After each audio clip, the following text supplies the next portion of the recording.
Uh, Good morning, one and all. I'm Dr. Marvin, Senior Resident from the Department of Otorhinolaryngology, SLIMS. Okay, so the topic for discussion for today is tumors of the oropharynx. Okay. Okay. So, so these are the main points which we are gonna cover it up today. So first thing is the malignant tumors and the benign tumors. So in malignant tumors, under malignant tumors, we're going to cover the histopathology, the risk factors, and how to evaluate malignant tumors. And we're going to see different, the subsites of the oropharynx separately. That is the carcinoma of the base of the tongue, carcinoma of the tonsil, carcinoma of the soft palate, and carcinoma of the posterior pharyngeal wall. And we are going to discuss also the benign tumors of the oropharynx. And there's something finally which comes to styalgia, that's the Eagles syndrome. So these are the things which we are going to discuss. Okay, first thing is the malignant tumors. Okay, so first we'll look into the subsites of the oropharynx. So oropharynx is something which is present in between the nasopharynx and the hypopharynx, right? So it is something which is behind the oral cavity. So from top to bottom, it is in the middle plane. So that is between the nasopharynx and the hypopharynx. From front to back, so it is behind the oral cavity. Okay, the subsides of the oropharynx, which includes the posterior 1/3 or the base of the tongue. So here, if you see, this is the posterior 1/3 or the base of the tongue. Okay, so this is an inverted image. So you make the patient lie down and see from the head end with the patient's head extended, you see this way. So so this first thing is the posterior 1/3 of the base of the tongue. And second thing is the palatine tonsillar area, which includes the tonsillar fossa as well as the tonsillar pillars. So here you see the tonsillar pillars, the tonsillar fossa, and here you see the tonsils. So that is the palatine tonsil. So we have different tonsils here, and we're going to discuss about the palatine tonsil in the oropharynx. So this is the anterior pillar, and this is your posterior pillar, and this is your tonsillar fossa, and here is your palatine tonsils. And then comes the soft palate. So soft palate, and the fourth subsite is the posterior pharyngeal wall. So these are the four subsites of the oropharynx. Okay. So first thing we're going to discuss is the histopathology. So for a carcinoma, for the tumor of the oropharynx, you're gonna remove the tumor and see it under microscope. So these are the various varieties that you can see. So first thing is the squamous cell variant. So mostly it is the squamous cell carcinoma, which is present in the oropharynx. So in the squamous cell carcinoma, there are various variants. So first thing is the keratinizing squamous cell carcinoma. Second is the non-keratinizing squamous cell carcinoma. And the third is the basiloid squamous cell carcinoma, verrucous carcinoma, spindle cell carcinoma, lymphoepithelial carcinoma, which is the purely, poorly differentiated variant of the squamous cell carcinoma. So these are the variants of the squamous cell carcinoma. Okay, so then goes the minor salivary gland tumors, because the oropharynx has many minor salivary glands. So which is present in the palate and the fosses. Fosses is the pillars of the tonsil, anterior and the posterior fossa. pillar, and also the soft palate also. So there are many minor salivary glands which is present there. So the in those salivary glands, if the tumor occurs, it can be an adenoid cystic carcinoma or a mucoepidermoid carcinoma. And and the other variety is the lymphoma. That can be Hodgkin's or non-Hodgkin's lymphoma, which arises from the tonsil and base of the tongue in young adults and children. Why lymphoma? Because tonsil is a lymphoid organ, as we all know. And in the base of the tongue, there are also called there are so many structures called the lingual tonsils, which is present in the base of the tongue. So from there, there can arise a lymphoma. So that is why lymphoma. And the other thing is the sarcoma. Okay. So the grading of the oropharyngeal tumors, which includes, so that is called the WHO grading system. So grade 1, 2, and 3, which is well differentiated, moderately differentiated, and poorly differentiated. So here we saw lymphoepithelial carcinoma in a squamous cell carcinoma variant is the poorly differentiated variant of squamous cell carcinoma. Keratinizing, non-keratinizing can be a well differentiated grade 1.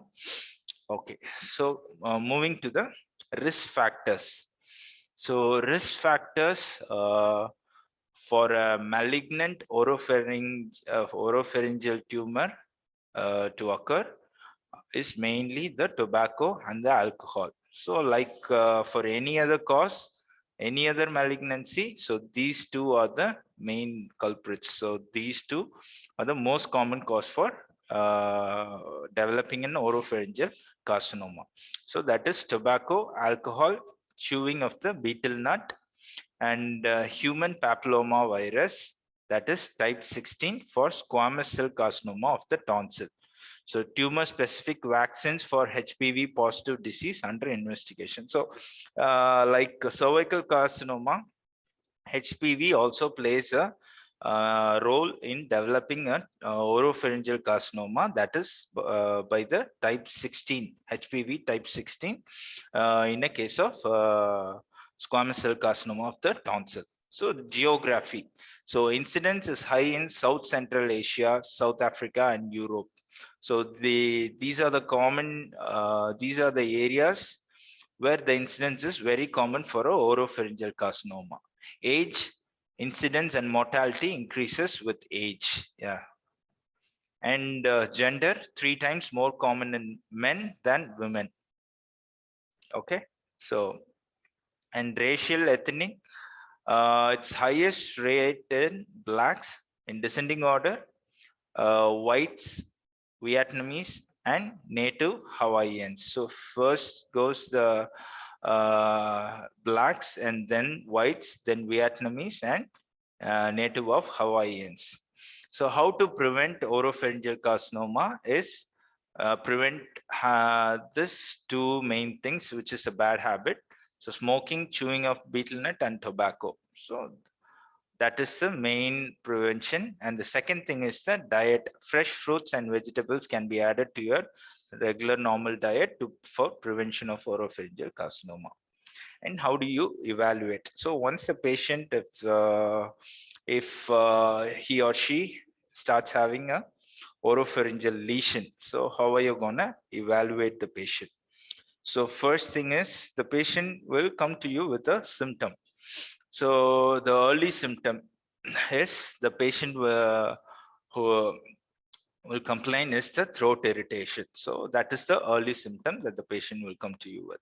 And burning sensation with acidic food. So like if he's trying to have some lime juice or sweet lime juice, he's gonna have a burning sensation with acidic foods. Okay, and then he'll have a neck swelling, and then finally he'll have odenophagia. And referred unilateral earache is common because of its nerve supply. So that's called the referred otalgia. In a case of a oropharyngeal tumor, it's more common. and hemoptysis or oral bleeding in tonsillar cancer. So if there is a lesion, if there is a malignant lesion, it is more prone for bleeding. So the patient can present to you with hemoptysis or oral bleeding. So the late features, which includes dysphagia, dysarthria, or hot potato voice, because the tumor starts growing and it's going to occlude the passage, the foot passage, and he's not going to have a good voice. So the late in the late phases, the patient will complain of dysphagia and dysarthria or hot potato voice, as if he has a hot potato in his mouth. So the he has a different voice, and the patient will also have trismus. So um, if the tumor is gonna involve the pterygoid muscles, the patient is gonna have trismus and obstructive airway symptoms. So since I told you it's between the nasopharynx and the hypopharynx, so it's gonna obstruct the airway. So the patient will have obstructive airway symptoms and deafness, which is due to serous otitis media due to eustachian tube obstruction. So when the tumor starts growing into the pharyngeal end of the eustachian tube, and it's going to occlude the pharyngeal end of the eustachian tube, the patient is going to develop a negative pressure in the middle ear, which leads to serous otitis media. So that's going to cause some deafness. And finally, for any malignant tumors, the patient will have weight loss and loss of appetite. So that's called the cancer cachexia. Okay. Okay. So the growth patterns. So it's a tumor, it's a lesion. So how all it is gonna grow? First thing is the exophytic. So it grows outside. So that's called the exophytic. So superficially spreading and exophytic types in the palatine arch. So for this, the metastasis is rare. So superficially spreading and it grows outside. And ulcerative, it grows inside. So that's called the ulcerative type. Ulcerative and infiltrative types deeply invade the adjoining structures. Base of the tongue and tonsil are the common sites for ulcerative type. And there's something called the submucosal, which goes submucosally. So you can't see any lesion outside, but there you can actually feel an induration. So on palpation only, you can feel the submucosal pattern of the oropharyngeal malignancy. So these are the three types. Okay.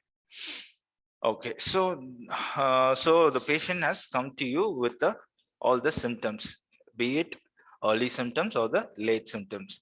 So it's your duty to confirm the diagnosis, confirm whatever you think the diagnosis can be. So first thing that you do is a computer tomography with contrast. That is called the contrast enhanced computer tomography, CECT. So you're going to do that. So CT shows bony involvement such as cortical mandibular invasion, cervical spines and skull base and secondary neck nodes. So CT will show mostly the bony involvement. So since the tumor is in the oropharynx, so if it's spreading to the neighboring structures like the mandible or the cervical spines behind and the skull base above, and it can reach the neck nodes. So that is what CT is helpful for. And MRI.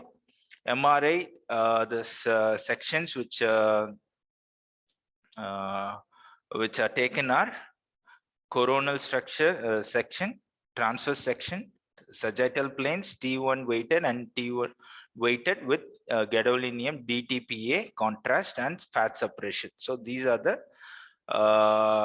types of MRIs which can be taken, which shows us soft tissue infiltration such as tongue base, parapharyngeal and pre-epiglottic and bone marrow involvement. So with MRI, we can find all these things.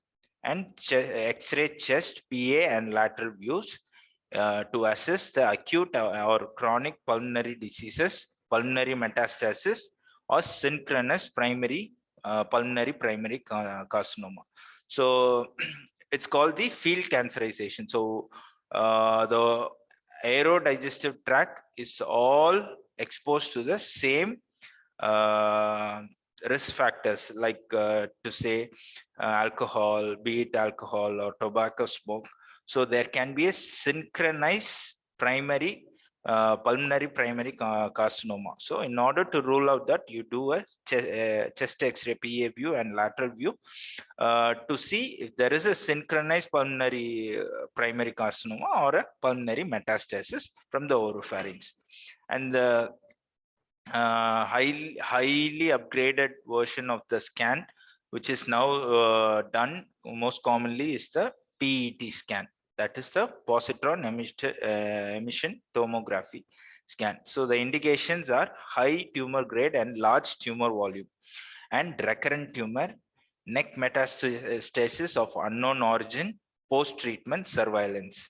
So after the treatment, you're going to do the PET scan to find the tumor activity and neck metastasis. So you actually see a secondary neck, but you will not be able to find an origin primary. So in that case, you do a PET scan to find the primary. So that's called the primary of unknown origin.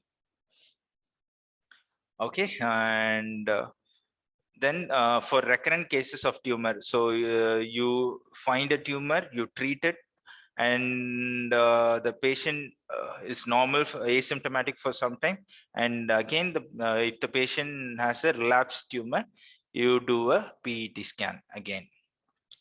And fusion PET scan provide improved anatomic localization of tumors and metastasis, and biopsy. So biopsies of the lesion can be done under local anesthesia with the cup forceps, but GA, general anesthesia, for the base of the tongue tumor.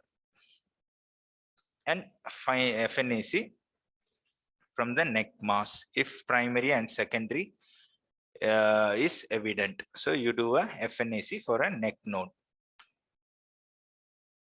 Okay. So moving on to the AJCC, cancer staging and TNM classification.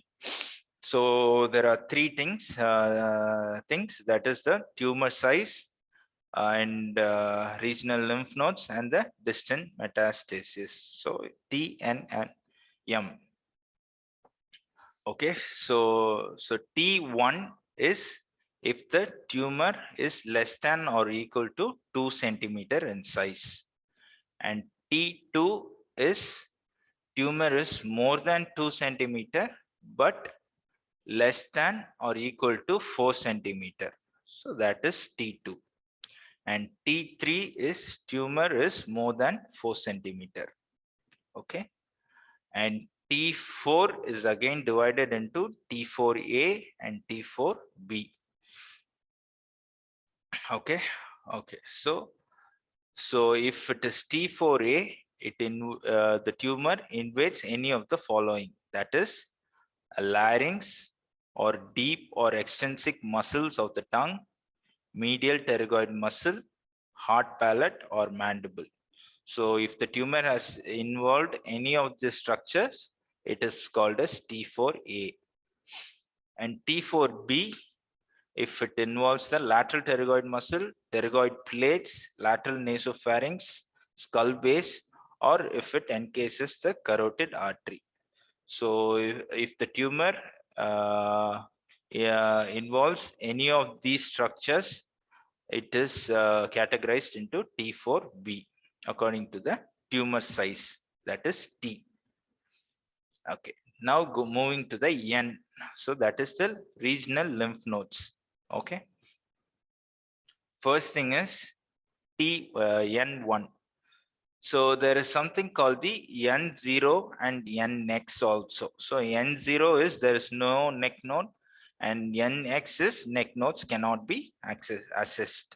So N1 is something which a single ipsilateral node less than or equal to 3 centimeter. Okay. And N2 is again divided into A, B, and C. So N2A is single ipsilateral node more than 3 centimeter, but less than or equal to 6 centimeter. And N2B is multiple ipsilateral nodes, but not more than 6 centimeter. N2C is bilateral or contralateral nodes, but not less than, but not more than 6 centimeter. And N3 is any node more than 6 centimeter. So this is the classification for a regional lymph node. That is the N in the TNM classification. And finally, we move to the M. M is the distant metastasis. So M is again divided into M0, MX, and M1. So M0 is there is no distant metastasis. MX is distant metastasis cannot be assessed, and M1 is there is distant metastasis. So this is the TNM classification. So you have to memorize all these. There's no other go. Okay. And so with this TNM only, you are gonna stage the tumor for the stage the oropharyngeal malignancy. So you're gonna stage it, stage 1, stage 2, stage 3, stage 4A, 4B, 4C. Okay, so stage 1 is if there is a T1 and N0, M0, that is stage 1. Okay, stage 2 is if there is a T2, N0, M0 is stage 2. So stage 1 and 2 is almost similar, just that T1 here and T2 in stage 2. And stage 3 is like stage 2 only, T3, N0 and M0, or it can be T1 to 3, N1, M0. So this part is quite confusing, little confusing. Just read it once or twice. No, you're gonna remember it. Okay. So stage 3 is T3, N0, M0, or T1 to 3, N1 and M0. Stage 4A is T4A, N0 to 1 or M0, or T1 to 4A, N2, M0. So that's stage 4A. And stage 4B is T4B, N0 to 3, M0, or T1 to 4, N3, M0. Okay, so this is how it is. And stage 4C is T1 to 4 or N0 to 3, but with a distant metastasis. So M1. So only here in 4C, you're gonna have a M1. Other in all the other places, it is M0. So I think stage 1, 2, and 4C will be easier to remember. But here, stage 3, stage 4A, stage 4B. So you have to remember it anyways. You have to memorize it. Okay. Treatment. So various treatment modalities and protocols vary from center to center. Depends on the size and size of the disease, patient's condition, available drugs, facilities, everything. So first, so the common treatment which is done are the first thing is the surgical excision, and then the radiotherapy, the chemotherapy, and combination of surgery and radiotherapy, and chemotherapy as an adjunct to surgery or radiotherapy. So that is before the surgery or radiotherapy, you give a chemotherapy course and then proceed for the surgery or radiotherapy. And then finally, it's the palliative therapy. Okay. So moving on to the individual tumors. So first we'll move to the carcinoma base of the tongue. So the clinical features includes mostly the patient presents with metastasis in the cervical nodes. So initially, if there is a base of the tongue carcinoma, patient will have a cervical node metastasis. So that is what the patient will come to you with complaints. So early symptoms, which include sore throat, feeling of a lump in the throat, and discomfort on swallowing. So that is the early symptom. Late features, which include referred otalgia, dysphagia, bleeding, and hot potato voice. So imagine you have a lesion in the posterior one-third of the tongue. So these are the things, these are the symptoms that the patient will complain with. And deep infiltrative ulcer with induration can be seen and palpated. So on palpation, on bidigital palpation, you can feel the induration in the base of the tongue. I think I have a picture also. Okay, here. So bimanual palpation of the oropharynx. Okay. Okay. So the spread. So the deep infiltrative ulcer involves tongue musculature, epiglottis and pre-epiglottic space, tonsils and its pillars, and hypopharynx. So the tumor can go anywhere. So since it's in the base of the tongue, it can involve the tongue musculature completely. And if it goes down, there is epiglottis. So it can involve the epiglottis and the pre-epiglottic space. And laterally, it can move to the tonsils and its pillars. And below, it can reach the hypopharynx. So the spread can be anywhere. Okay. And lymphatic spread, 70%.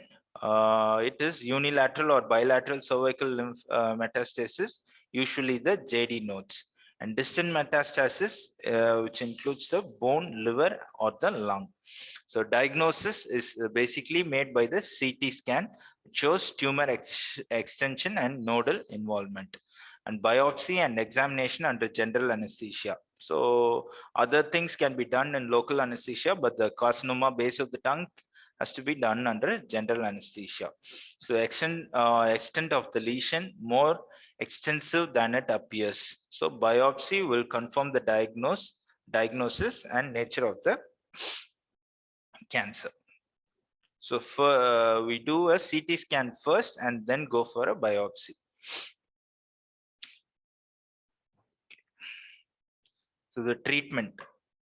So the treatment, like I said earlier, it varies from center to center. So radiosensitive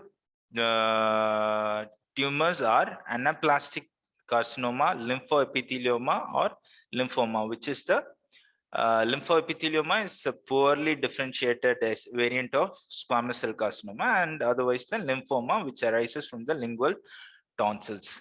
So T1 and T2 with N0 or N1 neck.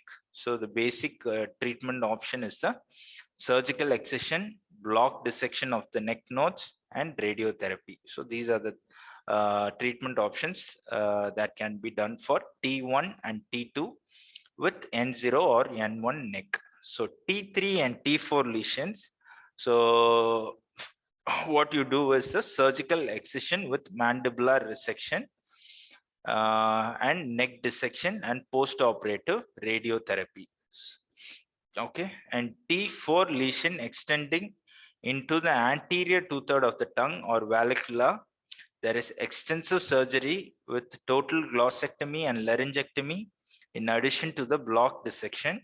Chemotherapy may be combined with radiotherapy and surgery in such cases. So since it's a T4 lesion with an extensive spread, you can do a surgery along with chemotherapy and radiotherapy also. Advanced cases with poor health, that is in old age people and people with severe comorbidities, you go for a palliative therapy. So palliation with radio or chemotherapy, tracheostomy and gastrostomy in terminal patients, and strong analgesics for relieving pain. So tracheostomy for making a way for the air to enter, gastrostomy for the food to enter. You make a way for because that's the basic requirements for a human being to live. So you need air, you need food. So you make way with a tracheostomy and a gastrostomy, and strong analgesics are given for relieving the pain. Okay. So now moving to the carcinoma of the tonsil. Okay. So the tumor may involve the carcinoma of the tonsils, which is on the mainly the palatine tonsils, which is present on both sides. So the tumor can spread to the soft palate and tonsillar pillars, or it can go to the base of the tongue, or the posterior pharyngeal wall, or the parapharyngeal space, or the hypopharynx, or the pterygoid muscles, or the mandible. So these are the spreads. So since the tonsil is on either sides, it can go about on the soft palate, anteriorly or posteriorly to the pillars, below to the base of the tongue, and posteriorly you have the posterior pharyngeal wall involvement can be there, and below you also have the hypopharynx. So it can spread anywhere. And lymphatic spread, it's 50% cases shows cervical lymph node, usually JD nodes, and distant metastasis can also occur, that is to the lung, liver, and the bone. Clinical features: ulcerated lesion with necrotic base on the tonsil. So on seeing, you see a ulcerated lesion with a necrotic base on the tonsil. So most common symptom that the patient will present with is a persistent sore throat, dysphagia, ear pain, or lump in the neck. The late features that the patient will present with is bleeding, halitosis, pain, trismus due to the invasion of the pterygoid muscles and the mandible. So the lymphomas may stimulate indolent peritonsillar abscess and present as a unilateral tonsillar enlargement with or without ulceration. So palpation of the tonsillar area finds the extension of the tumor in duration. Okay. Since tonsil is a lymphoid organ, lymphomas can occur. Could be it Hodgkin's or non-Hodgkin's lymphoma. Okay. So the diagnosis is mainly done by the biopsy to reveal histological typing. Squamous cell carcinoma most common. Second is the lymphoma for a tonsillar tumor. Okay. So the treatment. Treatment is radiotherapy for early and radiosensitive tumors. Irradiation includes the cervical lymph nodes also. So lymphomas, lymphoepitheliomas. So these are the radiosensitive tumors which can occur in the tonsil. So on histological typing, you're going to find out if it's a radiosensitive tumor or not. So for that, you do a radiotherapy. You give a radiotherapy. Radiotherapy can be also given for the cervical lymph node metastasis also. So surgery, excision of the tonsil for early superficial lesions, wide surgical excision with hemimandibulectomy and neck dissection, that is called the commando operation. So you have to remember the name commando operation. If they ask you, it's the wide surgical excision of the tumor with hemimandibulectomy and neck dissection. For larger lesions and bone, so that's the commando operation, which is for the larger lesions and bony invasion. Combination therapy, surgery, and pre or post-operative radiation. So radiation has to be given pre-operatively and then followed by surgery, or post-operative surgery followed by post-operative radiation. And chemotherapy the same way, as an adjunct to surgery or radiation. So you give chemotherapy before surgery or radiation, or after surgery or radiation. So carcinoma of the right tonsil involving the anterior tonsillar pillar. So this is the right tonsil. So okay, you can see a lesion growth which is coming in the anterior pillar. So the malignancy of the tonsil with a neck node involvement, right side. Okay. Okay, now moving to the carcinoma of the soft palate. So fascial arch comprises the soft palate, uvula, and an anterior tonsillar pillars. So it's the arch. So on opening the mouth, you see an arch. So this is the anterior pillar. Here is the soft palate, and from the soft palate, there goes down the uvula. So this is the fascial arch. Okay. So squamous cell variety is the most common tumor of the malignancy of the soft palate. So usually it's a well differentiated. So well differentiated, which includes the keratinizing squamous cell carcinoma, non-keratinizing, and the basiloid variant. Late tendency for nodal metastasis. So the other malignancies, other carcinomas, they have an early tendency for nodal metastasis, but not in the case of soft palate carcinoma. So superficially spreading lesions spread locally to the contiguous structures and metastase to lymph nodes, which are usually upper deep cervical and submandibular lymph nodes. So the clinical features, which includes the most common clinical features, is persistent sore throat, local pain, and earache, and ulcer on growth with induration. So you see an ulcerated soft palate with a growth or an induration on palpation, you can see it.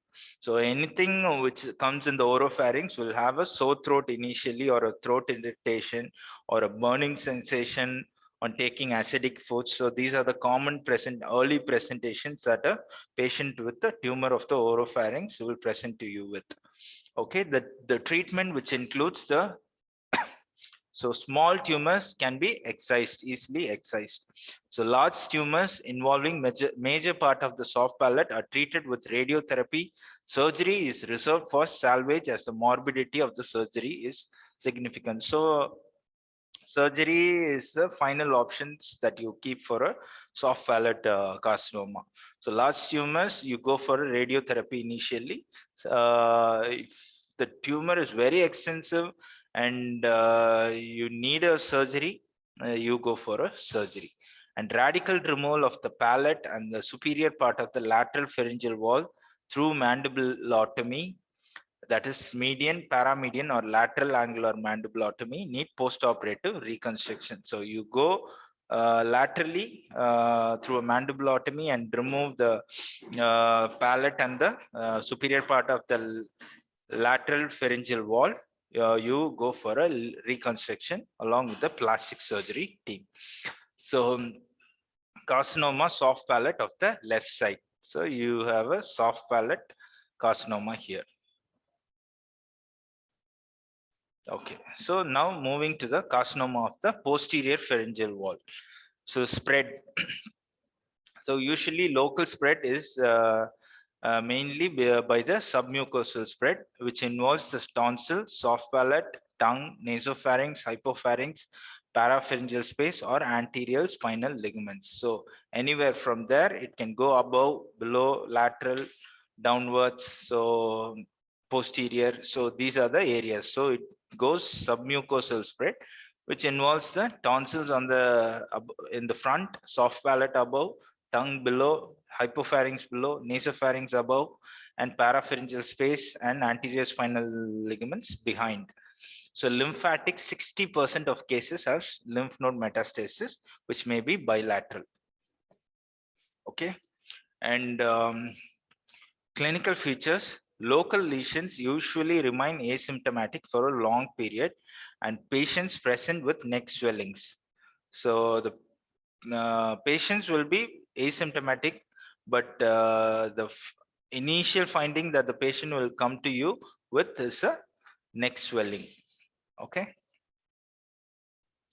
So X-ray of the lateral view of the posterior shows I'll show the picture in the next slide. Okay, treatment. So irradiation and surgical excision combined with block dissection and skin grafting approach may be lateral pharyngotomy with or without mandibular reconstruction. So can you see in the X-ray, you see a posterior pharyngeal mass here. Okay, so this is the prevertebral space, and there is a fullness. Okay. Okay, now moving to the benign swellings of the oropharynx. So it is basically the papilloma, hemangioma, pleomorphic adenoma, mucus retention cyst, and the parapharyngeal tumors. So these are the, so you're gonna have papillary lesions in the papilloma, and hemangioma, basically the vascular benign swelling, and pleomorphic adenoma rising from the salivary glands, and it's pleomorphic in nature on histopathology. And mucus retention cyst, you're gonna have a cystic swelling, and parapharyngeal tumors, which has two types, I mean two forms, which is the pre-styloid parapharyngeal tumors and the post-styloid parapharyngeal tumors. So the picture shows a mucus retention cyst of the valvular right side. Okay, so on depressing the tongue, you can able to see a cystic swelling. Okay, so this is the parapharyngeal mass, which is seen on a CECT, that is contrast enhanced computer tomography. Okay, moving to styalgia. So that is Eagle's syndrome. So basically, it is the elongated styloid process or calcification of the stylohyoid ligament. So that is called the Eagle syndrome or styalgia, which causes pain in the tonsillar fossa and upper neck. Pain radiates to the ear and gets aggravated on swallowing. So due to the irritation of the glossopharyngeal nerve by the elongated styloid process or the calcified stylohyoid ligament, it causes pain in the tonsillar fossa or the upper neck. So the elongated styloid process can be palpated transorally in the tonsillar fossa. So you wear a gloves, you put the your finger inside the tonsillar fossa, and you can palpate for the elongated styloid process. So intradigital palpation. Okay, so many patients with elongated styloid process do not have any symptoms. So if they present with symptoms, then it's time for you to treat the patient. Okay, so a diagnosis is basically done by X-ray skull anteroposterior AP view or lateral view with open mouth, shows the elongated styloid process. Treatment: symptomatic styloid process may be excised by transoral or cervical approach. So results can be equivocal. So here you can see the elongated styloid process. This is the this is the styloid process. So this is the styloid process. You do a resection. You remove the styloid process if the patient have presents any symptoms. So it is one of the indication for a tonsillectomy also. If you had read tonsillectomy indications as a procedure for other surgery. So you remove the tonsils, you go through the tonsillar bed, and laterally you find the styloid process, you remove it. So that's how you're gonna do a elongated styloid process removal surgery. Okay, thank you for listening to the seminar class patiently. Thank you very much.